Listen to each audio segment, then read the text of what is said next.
Olá, turmas. Grande abraço a todos. Sejam todos bem-vindos a mais uma aula de Química.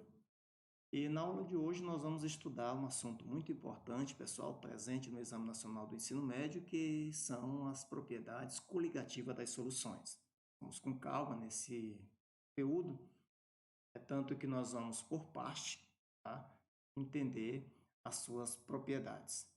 Então, pessoal, nós vamos ver no decorrer do estudo das propriedades coligativas das soluções que, em relação à evaporação, certo?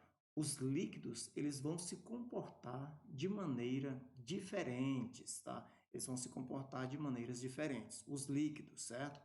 Por exemplo, turminhas, o álcool, nós sabemos que ele evapora rapidamente, certo? O éter, ainda mais, né? Ocorre o seu processo de evaporação. A água, ela vai ter um processo de evaporação mais lenta, como nós sabemos, nas mesmas condições, tá? E nós vamos aprender também que as soluções, elas vão ter comportamentos físicos diferentes dos solventes que as formam. Então, tudo isso nós vamos estudar nesse conteúdo que nós vamos trabalhar, que são as propriedades coligativas das soluções.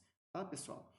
Bom, turmas, as propriedades coligativas são propriedades, né, que aparecem nas soluções em função da presença do soluto no solvente, tá? Grava bem isso.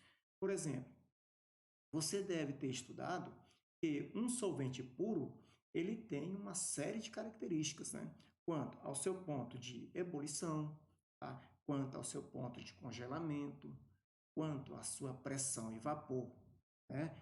Então, isso aí é uma série de características de um solvente puro, turminha, certo?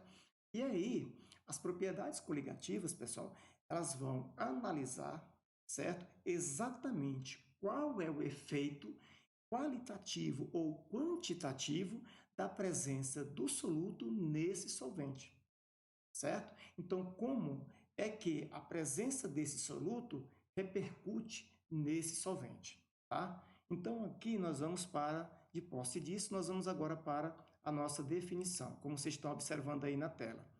Eu coloquei assim para vocês, ó, são propriedades das soluções que depende somente do número de partículas dissolvidas, né? Ou partículas dispersas, pessoal. Eu botei aqui uma observação da seguinte forma, ó, não depende do tipo de partículas dissolvidas, ou seja, depende apenas do número de partículas dispersas na solução. Por exemplo, não depende da qualidade, pode ser, por exemplo, pode ser um íon, tá? Pode ser uma molécula grande ou pequena. Enfim, né? As propriedades coligativas elas vão depender do número de partículas dispersas. Ficou bem claro, pessoal? Bom, a princípio, né, do nosso estudo, a primeira propriedade que nós vamos trabalhar é relativa à pressão de vapor, tá? Essa é a primeira propriedade coligativa que nós vamos trabalhar, que é relativa à pressão de vapor, tá? É a pressão, né, pressão essa de vapor, que é a pressão exercida pelo vapor do líquido quando em equilíbrio com o próprio líquido, certo, pessoal? Portanto, é a pressão de líquido de fases, tá? Entre fase vapor e fase líquidas, ok? Tranquilos? Então, acompanhe aqui comigo na tela.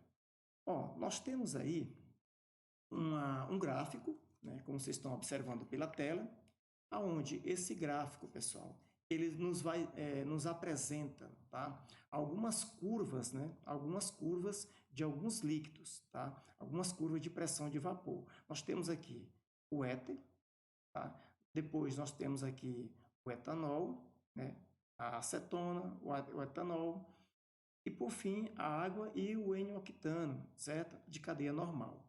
Então, o que nós vamos observar aqui nesse gráfico? E no eixo das ordenadas, matematicamente, aqui representa o valor da pressão em milímetros de mercúrio, que está aqui, ó, certo? Milímetros de mercúrio.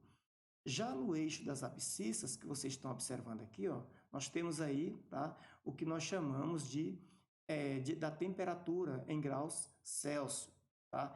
Então, o que nós vamos observar aqui pelo gráfico é que a pressão de vapor do éter é grande, tá? Porque se nós pegarmos aqui, ó, um ponto, uma temperatura qualquer, onde está aqui o cursor do mouse, né? E subir aqui uma reta, vocês vão notar que essa reta ela vai interceptar a curva, certo? De pressão de vapor do éter muito acima, tá? Muito acima. Não, já que não é o caso que acontece com o etanol, por exemplo, tá? Entendeu? Então, depois você vai notar que a curva de pressão de vapor da acetona já é bem menor, certo? Assim sucessivamente do etanol. E você vai notar que tanto da água como do N-octano vai decrescendo, tá?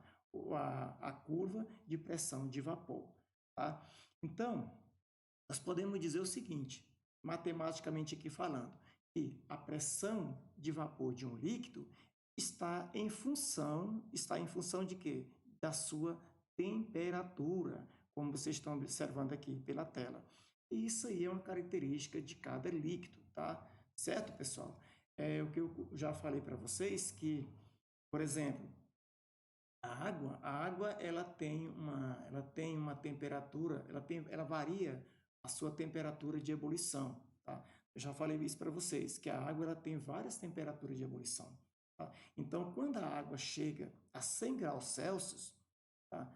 Que é o seu ponto de ebulição, nós podemos dizer quando ela atinge, né, uma pressão atmosférica de 1 atm, tá? Uma atmosfera. Lembrando que uma atm, uma atmosfera, é igual a 760 milímetros de mercúrio. Tá, pessoal? Bom, com isso nós vamos encerrar aqui, tá? Na próxima aula nós vamos voltar a estudar esse conteúdo, tá? Até chegar num exercício muito legal, que é um exercíciozinho da FUVEST, tá? Com relação à pressão de vapor de alguns líquidos, ok? Até a próxima aula.